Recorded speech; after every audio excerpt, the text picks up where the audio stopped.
When it comes to November 8th, Election Day, all eyes are here on Wisconsin. After all, control of the U.S. Senate hangs in the balance. Tonight, we're going on the record with Senator Ron Johnson, with just weeks left until arguably one of the most important races on the ballot. As we continue our exclusive one-on-one interview, we asked Senator Johnson about the slate of alternate electors and his role on January 6th, 2021.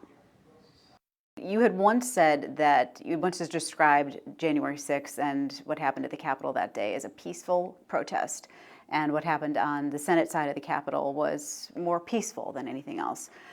We've seen video of a senator running down the hallway. We've seen videos of people breaking windows. We've seen some violent video even on the Senate side of the Capitol.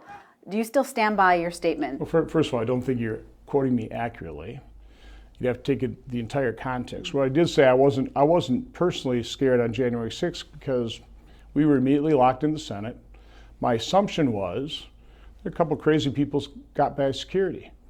We were in the Senate for no more than 5 or 10 minutes, and we were ushered out a back step. I went back to my office. Then I turned on the TV. Then I saw the violence. I condemned it immediately. I condemned it forcefully. I've condemned it repeatedly, as I condemned the violence that occurred during the 570 riots during the summer of 2020. Okay, I condemn all violence. A couple snippets of what I've said have been taken completely out of context.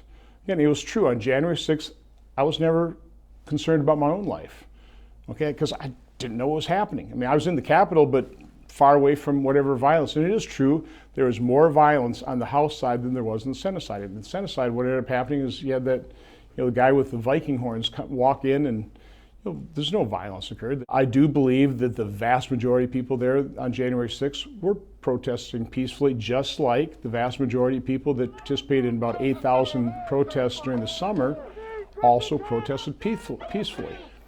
But the fact is, 570 of those protests turned into riots, and there was, I think, 2,000 law enforcement officers injured during the summer riots, $1 to $2 billion of property damage, a couple dozen people killed, a couple people killed in Kenosha, dozens of businesses burned to the ground in Kenosha. The news media's focus is all on one day, which I condemned repeatedly. Would you call that a riot at the Capitol? And completely ignore what happened during the summer. Yeah, I think we all call that a riot. We all condemned it. Nobody condoned that. Nobody condoned what happened on January 6th. Moving on to the alternate slate of electors. Of course, we're going to talk about that. And I know you've said publicly that it's a non-issue what happened with the slate of electors and your involvement. I had no involvement. I received either 3 texts and I sent 2 texts, or the other way around. I mean, my lack of involvement was seconds worth of texting. But that's still involvement. But I didn't even know. I was texted that something had to be delivered to the vice president.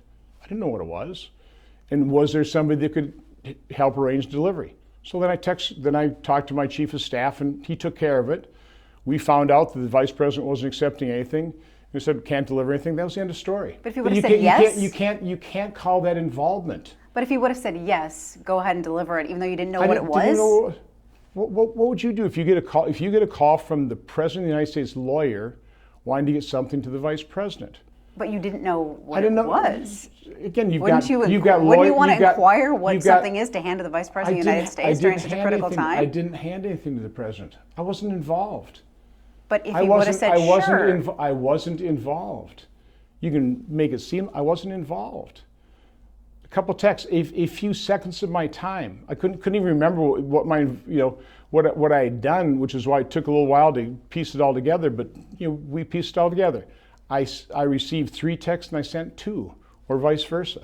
Was Sean Riley working rogue? Did he go rogue? Was he working on his own? He was my new chief of staff. He'd worked for me earlier. He'd been in the White House. He knew these people. Somebody was asking him to arrange a delivery of something to the vice president. He contacted the people that he knew for the vice president and said, we're not accepting anything. End of story. So he knew what he was doing, even though no one knew what that thing was. We weren't doing anything. We were we supposed to deliver something or not? Did the vice president want it? The vice president didn't. We didn't deliver anything. It's a complete non-story. I know the news media is trying to turn it into a story. I know the January 6th committee tried to turn it into a story. They didn't do their due diligence. They didn't, by the way, publish the full text exchange, which shows the vice president was expecting this. It was supposed to be delivered some other way. If you're subpoenaed, would you testify? That's speculative. There's nothing to subpoena me about. But if you were, would you testify? Listen, I would probably honor subpoena, sure. More on the record with Senator Ron Johnson. Coming up tonight, we talk about top secret documents, same-sex marriage, Wisconsin jobs, and gun reform. You said you would support the laws that are already in the books, such as... Well, why don't you? No, I would support enforcing the laws that are already in the books. We don't do that right now. Such as? Like what would help? I don't know, background checks.